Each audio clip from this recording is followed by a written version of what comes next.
बोल्नदेखि धेरै आउँदैन। कार्यक्रमका सभापतिज्यू, चुनाव प्रचार समितिका संयोजकज्यू, सहसंयोजकज्यूहरू, पूर्व मन्त्रीजी, पदक अतिथि पूर्व मन्त्रीज्यूहरू, विशिष्ट अतिथि केन्द्रीय सदस्य गुरु बराज्यू, उहाँ मेरो राजनीतिक गुरु पनि भएको हुनाले मैले उहाँलाई विशेष सम्मान पनि गर्छु। त्यसको अतिरिक्त मञ्चमा आसीन विशिष्ट व्यक्तित्वहरू, वैदिक रोजगार व्यवसायिक संघका पूर्व श्रद्धेय अध्यक्षज्यूहरू, पत्रकारज्यूहरू, सुरक्षाकर्मीज्यूहरू, साथै यस कार्यक्रमलाई सभ्य र भव्य रूपमा सम्पन्न गर्नको लागि उपस्थित हुनुभएका सम्पूर्ण आदरणीय व्यवसायीज्यूहरू, म धेरै कुरा चाहिँ लिँदिनँ, भन्नुपर्ने बोल्नुपर्ने कुराहरू धेरै सबै साथीहरूले पनि सोध्नु भएको छ। म यति मात्रै भन्छु कि वास्तवमा व्यवसायीको बीचको चाहिँ चुनाव हो। यो चुनाव एकदम स्वस्थ प्रतिस्पर्धाको आधारमा हुनुपर्छ।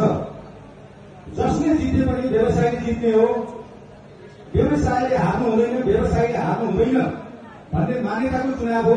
यसमा नबोल्नु भन्ने थियो मलाई, तर यहाँ बोल्नै पर्ने हो। म जब 5-7 मिनट भन्दा समय लिँदिनँ। मैले के आग्रह गर्न चाहन्छु, आजको दिन विशेष दिन हो, ऐतिहासिक दिन हो। कुन अर्थमा भने जब देशमा सङ्कट आएको थियो, देशमा अशान्ति थियो, त्यो बेलामा देशमा शान्ति स्थापना गर्नको लागि नेपाली कांग्रेस र नेकपा माओवादी बीच विस्तृत शान्ति सम्झौतामा हस्ताक्षर भएर देश शान्तिको बाटोमा गएको थियो। त्यसै गरी वैदेशिक रोजगारभित्रका विसङ्गति विकृतिहरूलाई, यो भित्रका अवैध तत्त्वहरूलाई निम्त्याउन पार्नको लागि आज नेपाली कांग्रेस र नेकपा माओवादी केन्द्र हामीले कुनै सत्ताको समीकरणमा यात्रा गरेका छैनौँ। हाम्रो व्यवसायको कुरा गरेका छौँ। हामीले हामीलाई सत्ता राजनीतिमा के छ हामीलाई डजन म्याटर, आफ्नो हाम्रो लागि छैन। हामीलाई हाम्रो व्यवसाय रहने त्यो ठुलो हो। त्यो कारणले गर्दा आजको दिन ऐतिहासिक दिन छ। सत्य गिरिजाप्रसाद कोइराला, स्वर्गीय गिरिजाप्रसाद कोइरालाले आज स्वर्गबाट चाहिँ हामीलाई आशीर्वाद दिनुभएको छ। आज हाम्रो पूर्व प्रधानमन्त्री पुष्पकमल दाहाल प्रचण्ड प्रगति खुसी हुनुहुन्छ होला। सायद आज हामी व्यवसाय बचाउनको लागि एक ठाउँमा आज उठेका छौँ।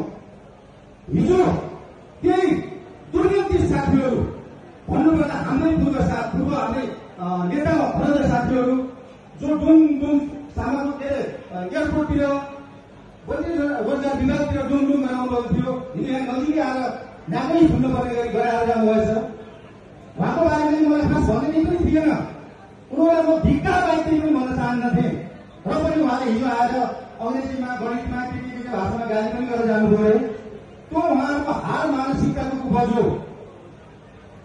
हिजो तपाईँलाई वैदेशिक रोजगार व्यवसायिक सङ्घको छाता संगठनको महासचिव बनाउँदा तपाईँलाई विधि बनाउन, विधान बनाउन कहिले सुनाउनु थियो?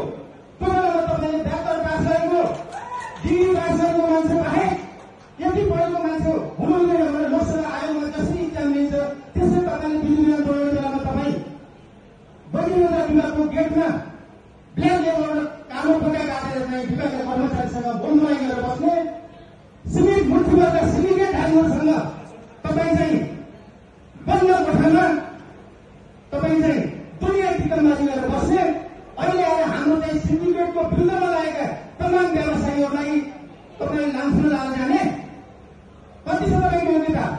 हिजो भन्नुभयो तपाईँ 2 जागिरी 3 जागिरी, मसँग छ 3 जागिरी, कुन फर्ममा पाउनुहुन्छ आउनुहोस्, म तपाईँसँग इन्ट्याक्सन गर्न तयार छु। तर खबरदार, यो चुनाव मात्र होइन, यो हाम्रो व्यवसाय रहने कि नरहने भन्ने एउटा चुनौती हो। यसलाई चुनावको रूपमा लिनुभयो भने ठुलो गल्ती हुनेछ। 81 सालका 4 दिन कालो बोका र कालो अक्सीको पछि आएर आदरणीय व्यवसायहरू नमस्कार गर्न लाग्नु होला। तपाईँ 2 टाइम अक्सी खाना 3 करोड ढौकी राखेर वैदेशिक देशमा लाग्नु भएको छ। हामी हाम्रो योग्यता र क्षमताले खान सक्छौँ। यिनका पछि आएर चोकमा घाटघाटमा कालो बोका र कालो अक्सी खानु पनि छैन। मलाई थाहा छ यिनीहरूले बोलाएर घाटघाटमा पैसा बाँड्ने अवस्था छ। दिन मन धान्न सक्नु भएन भने 2082 सालमा झोला झिपी जाँदा सबै बोकेर गाउँमा जाने कोलाको ठेला खाने व्यवस्था नरहन सक्छ। यिनीहरूको तयारीमा छन्, त्यो कुरा बुझ्न आवश्यक छ।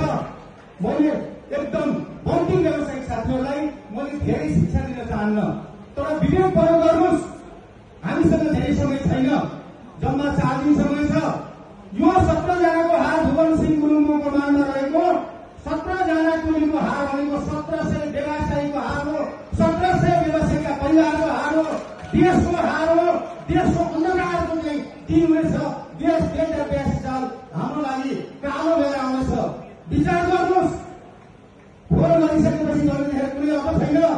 हामीले गल्ती गर्नु भने तपाईँले अहिले चाहिँ भन्ने छुट छैन। प्रयास गर्नु, अझ पनि समय छ। यिनीहरू सिन्डिकेटधारी हुन्। एकजना साथीले भन्नुभयो, म त सदस्य हुँदै सचिव हुँदै के हुँदै कहाँ आइसकेँ। तपाईँको कर्तव्यहरू यहाँ भन्नैपर्छ। मैले तपाईँले बिना मैले कुनै जस्तो विवाद कुरोको अर्थ हामीले बुझेका छौँ। तपाईँले त्यसको तर् राख्नु भएको छ, तपाईँले कुनै सिन्धो माग्नु भएको छैन। अहिले उहाँले चाहिँ हाम्रै महासचिवको प्रतिद्वन्दी भएर उताबाट उठ्नुभएको छ। पार्टीका धमेदाहरू तपाईँलाई म सचेत गराउन चाहन्छु। पार्टीका केन्द्रीय नेताहरूले साँच्चै आफू बोल्न चाहन्छु। उनीहरूलाई हिजो लोकतान्त्रिक एसोसिएसनले कारवाही गरेको छ, त्यसको लागि लोकतान्त्रिक एसोसिएसनका अध्यक्ष दीपक थापालाई म सेल्युट गर्न चाहन्छु। त्यसको अतिरिक्त केन्द्रीय रूपबाट तपाईँहरू जुन अवधा बोकेर आउनुभएको छ, तिनलाई कारवाही गर्ने जाँदा राख्नु भएन भने 2084 मा नेपाली कांग्रेस ध्वस्त हुनेवाला छ। यिनीहरूलाई